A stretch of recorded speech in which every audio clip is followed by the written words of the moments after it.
This is episode 15 of the Arts Academy podcast with Victor Varnado and Roxxy Haze. How to stream using OBS with special guest Rob Regal. Hey everybody, welcome to the Alt Arts Academy. I am Dean Victor Varnado, and Deputy Headmistress Roxxy Haze is with me today, and also our special guest, Rob Regal. Thank you so much for being our special guest today. I'm going to zoom this out so everybody can read Roxy's full title and see your daughter. What's up?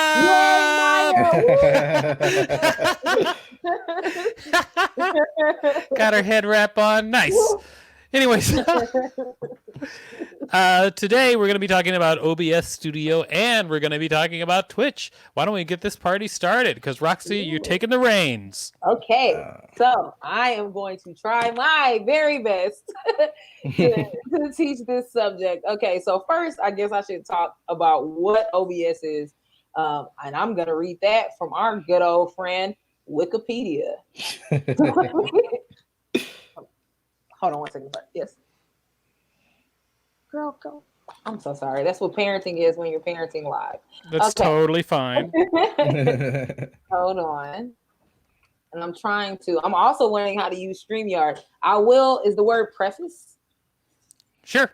Yeah. Preface this by saying, Victor says that StreamYard is way easier to use than OBS. Oh yeah, much easier. I will 1000% agree. And the whole reason that we're even teaching this in the first place is because I just got into gaming, and this is the software that most gamers use. Mm-hmm. You just got into streaming, not gaming. Streaming, well, both too, because I'm not necessarily a gamer. I like gaming, but not really. I'm a casual gamer, I suppose. Got it. I'm getting more into gaming because I'm not as poor anymore, and I can afford the game. So that's nice. If we're going to be honest, that's what it is. So, that's real. The definition of OBS is it's a free and open source cross-platform streaming and recording program. All that to say is you can stream using this program. That's basically it. It's free. You can go to the website, which I'm going to link here in the chat. Am I doing it, Victor? Yeah. I think you are. You doing it? Are you gonna? I don't know. No, I just meant like, am I teaching properly? Oh, sure. I mean, we've learned what OBS sort of means. Yeah, no, I think you're doing fine. And I will say that maybe people should know that OBS stands for Open Broadcast Studio, which means that what it's trying to give you is it's trying to give you the same interactivity that you might get in a live broadcast suite. Like you should be able to switch cameras and you should be able to put titles on the screen. You should be able to do things that make your stream look more like a broadcast if you want. That's what OBS Studio is all about. It's a free version that allows you to do that. Because there are programs that do charge you, like XSplit. Oh, absolutely. I don't know what XSplit is, but I believe it. Yes, it's pretty much like OBS, but hidden behind paywalls. That's the best way. Oh, really? Oh, okay. Yeah, I mean, there's tons of different ways to stream. One of the reasons why I like StreamYard is because like everything that you would do in OBS where you'd have to set it up yourself basically from scratch, it's buttons. It's just like you click a button and like I can click a button to change our layout. I can click a button. I can click a button to like solo myself or others. Yeah, you can do everything with this. Oh, here we go. Look, Roxxy Haze. There we go. So I'm gonna use my OBS to kind of show you guys what it looks like, and I'm gonna teach you like the basics of it. I'm gonna link an actual tutorial if you kind of want to get more into like the terminology and all of that stuff. But this is basically to show you if you want to set up something on Twitch, this is like the fastest way to do it using OBS. So here you can set up different scenes. So I have different streaming things that I do. So I have one that's just me gaming, and then I have my podcast. So one of the cool things about OBS is you can already have the scenes set up so that you can switch between them while you're streaming. So this is the one that I use for my gaming channel, which is Retro Days with Roxxy Haze. Check that out, twitch.tv/Roxxy Haze. So I created these in Photoshop. If you're not good at Photoshop, you can always use Canva, which we talk about on here all the time, which is free. You can use Canva. What's that other? Adobe Spark. They also have a free version on Adobe Spark. Of Adobe Spark. So you can use either one of those to create your backgrounds. Give me 2 seconds because my laptop charger was not in. Give me 2 seconons. Another free option too, GIMP. If you ever look up GIMP, that's a good one you can use as well. What's it called? Photoshop. GIMP. GIMP. Is it?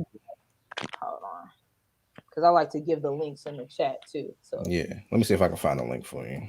Yeah, you can find the link and just share it in the thing. That would be dope. So the first thing is like setting the thing, so you make your background and all that stuff. The next important part of OBS is the sources. So the sources are basically like the different things that appear on the screen.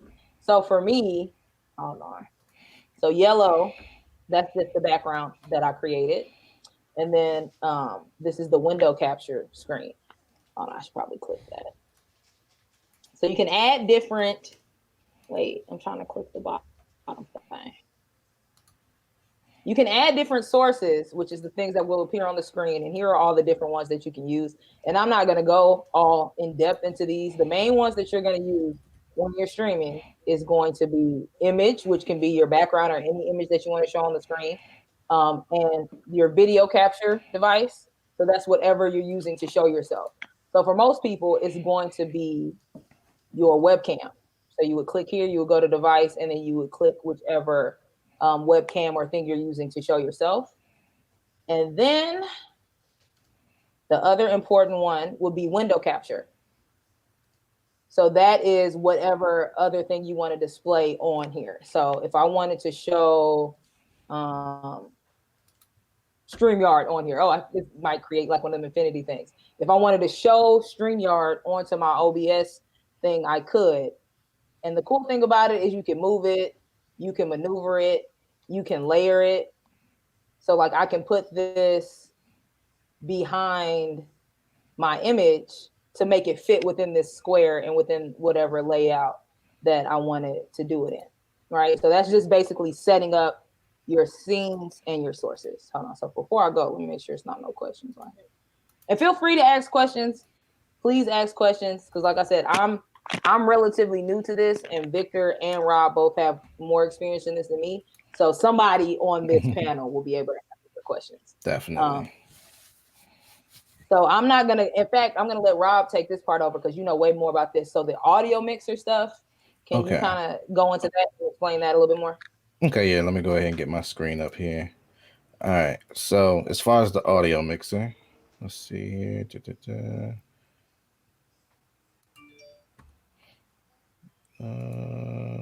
There we go. Wait, should I take this screen down? Pardon? All right, everyone can see? Okay, should I take that screen down so it's you can share his screen. Yeah. You can take down yours and share it here. Yeah, can you do that for me? Yeah, we're going to bring up his screen right here, and boom. Boom. All right.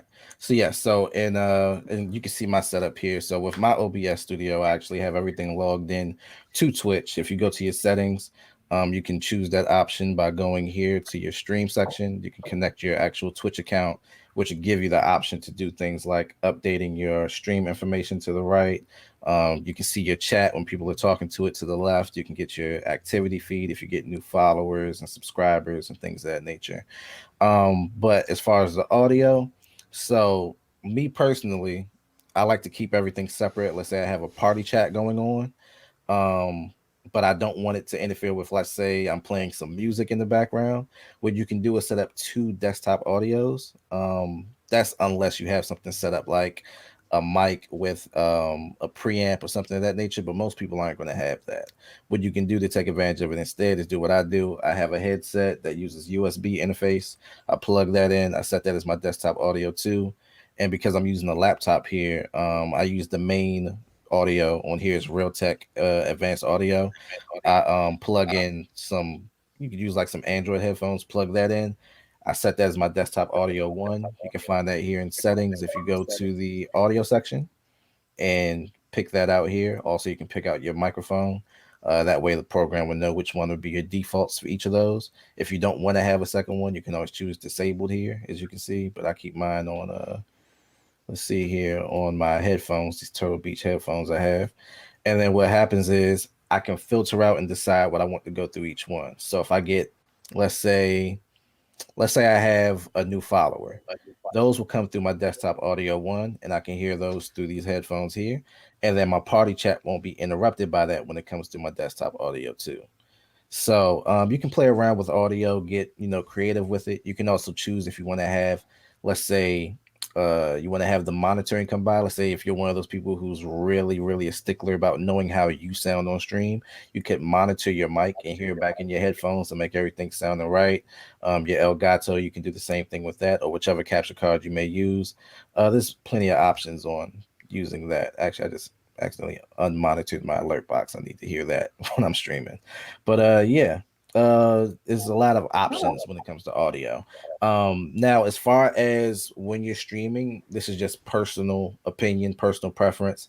As far as balancing the audio, I would say to always keep your mic the highest thing out of all of them. If it's a super sensitive mic, you don't need to keep it all the way up like I have it at the moment, but you would keep that the highest. You would keep the actual volume up, right? Yeah, you do that from right here, from just on the meter right here. So you can move that how you want it to be. As you can see, it reacts differently based on it. I would say keep your game source for me, because mine's coming from console. It's the Elgato option right here. I would say keep that somewhere around halfway. And then if you have a party chat or anything of that nature, just make sure it's higher than the game audio. That way the people on the stream can hear the party chat and what y'all are talking about over the game. Because honestly, most people watching you on stream, they don't really care to hear the game over you or over your friends. They want to hear y'all talking, y'all interactions. And then the game is kind of like playing background as far as the audio. You don't want it mute, but you want to have it so that y'all are louder than that. I will step away. I have to step away for 1 second. My cat is trying to start the printer. I don't know why. I'll be right back. No problem. Oh no! Save the kitty. Please save the kitty. So I know like a lot, like we're trying to keep it as simple as possible because a lot of people don't know anything about audio or anything about anything like that. So I hope that was simple enough for y'all. And also anybody watching, please ask questions. Please ask questions that helps us know what information you need. Well, so, I feel like the information that we got was actually kind of advanced for. Was it? For someone who's going to start out with OBS for the first time, because like if I didn't know OBS, I would be like, how do I load in different audio channels? How do I load in all these sources? Like, what do you mean monitor? Like, there's so much information that I get it. It's very basic for you. Yeah. But for someone who's never used OBS before, like that's a wall of information. I feel like it. Right. And okay. Well, as far as the most basic form of it, I guess, would be you plug in your mic or your headphones. Like I don't use a mic right now because I need a sound card, whatever the thing's called. So I just use my headphones. Capture card. So yeah, if we go back to, I guess let's go back to mine because mine looks way more basic than yours. I would. Screen. And what I would say this, like, as far as like how OBS goes, like the reason that I didn't have a problem jumping into OBS Studio was because when I started, like, I'm the type of guy who will build his own computer, just like you, Rob, and or I play video games all the time. I play video games all the time. I'm a computer programmer, so OBS was not like a problem for me to jump into. But for people who like talk about, like, like your mom, okay, most people's moms, they're not gonna jump into OBS Studio and understand what you just said. And so I think that some of our audience are basically people who are interested. Yeah, our moms are people who are interested in things like OBS Studios, but look at this type of technology.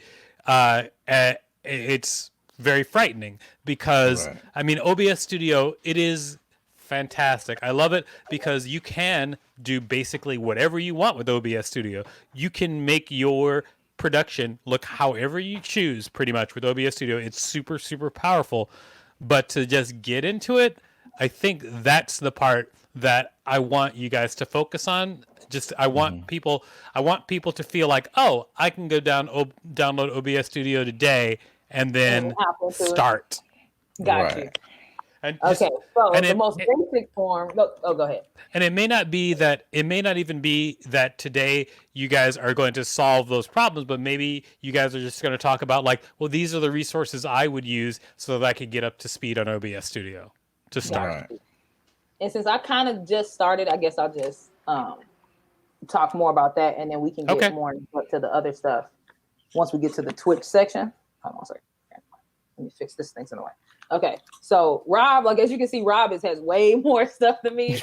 So right now with my audio, all I have is these pair of cheap Skull Candy headphones that I got from Target by the Candy, and I just plug them in and set it here. But that did help me because I wasn't understanding. Like sometimes I would peak, and it's just because my volume is set too high. So I just need to turn that little slidey thing down. I guess the next most important thing is like streaming, how you stream to a specific platform. And that is just going to get the stream key. Can you explain what a stream key is? Easily. Yes. So when you're streaming on any platform, like you're streaming on YouTube or you're streaming on Twitch or most every streaming platform besides Facebook has what's called a stream key. Basically, it's this internet. Oh, it does. Okay, great. So basically, it's an internet address that certain live streaming software can log into, and it automatically gives you access to that stream and the ability to turn it on and turn it off. And they're like the all you need is a stream key for a lot of platforms, meaning it's not the type of thing you would ever share with anybody because then they would have access to your channel and be able to turn it off. So basically, it's just like a long internet address that is associated with whatever account or live streaming platform that you're using that basically turns on the stream when you want it to. And for some reason, it's not coming up on the screen when I'm clicking it. But all you do is you just go to settings and then you go to stream. Probably it's not coming up because you're sharing just that application window. Yeah. You're not just sharing the whole. Yeah. Boom. Let me try this. Oh, so that means when I went to the settings earlier on audio, it didn't show that either. Yeah, okay. That makes sense now. Because I was showing specific things. Okay, that makes sense. Here we go. Wait. Application window. Settings. There we go. Thank you, Victor. Okay, so no problem. If you can go here. So once you click, add to stream. Once you click settings, it'll take you here. And then you just click stream. You pick your service, and then you just copy and paste the stream key into this box, and you press OK. That's literally it. And then once you have that, you can start streaming. True. That's it. You click start streaming. Did I click off the screen? Yeah. You're live. Sorry, y'all. This is what happens when you do it live. You got to click on stuff. So, I mean, I would think the simplest way to get into OBS Studio would be just with one camera and just trying to experiment with just doing first your webcam. So like if I had no experience with OBS Studio, what I would say would just be to open up OBS Studio and then learn how to add sources to OBS Studio. Because when you start OBS Studio from scratch, it's basically just a window with knobs and buttons. I mean, and they have names, but it doesn't say add your first source. It doesn't come with a automatic tutorial that launches for you. Right. It looks just like this, and then you can just add, like Victor said, you just layer on the different sources. Right. Talk people through it too, because if people are listening to this with just audio, I want them to be able to also get value out of it as well. So I should have actually started like that. So we'll start with a blank one. I just kind of want y'all to see how it looks, but this is how it looks when nothing is literally just a black space. And that's under the scene section. And then you just go to sources and then just start layering stuff on. So the first thing I'm going to layer on will be my video capture device. That's what it says under sources. And then I would go to create new. And I like to title my stuff so that I know what it is. Because once you start adding more sources and layering it, it's just easier for you to be able to click and move around. So I just label it me. Oh, I already have one named me. I'm put me again. Me So twice. I know what it is. Yeah, it's me double time. And then I would just click FaceTime HD camera, which is my webcam. That's already on my laptop. And then boom, here I am. What's up? There I go. And then I can also start adding like different stuff. So let's say I'm doing a podcast on or I'm doing a live and I'm talking about anime, right? Because I know that's a picture that I just have on my thing. I would click the image one, go to my downloads. Here's an image of something I got right here. You know what? I'll just click some of my merch. I want to talk about my merch. I would click image, add that image, and here it is. And I can make it bigger and I can make it smaller, however, and then just build it up on that. Also, when you OBS Studio in the sources, or sorry, in the sources little area, it kind of functions like the layers tab in Photoshop.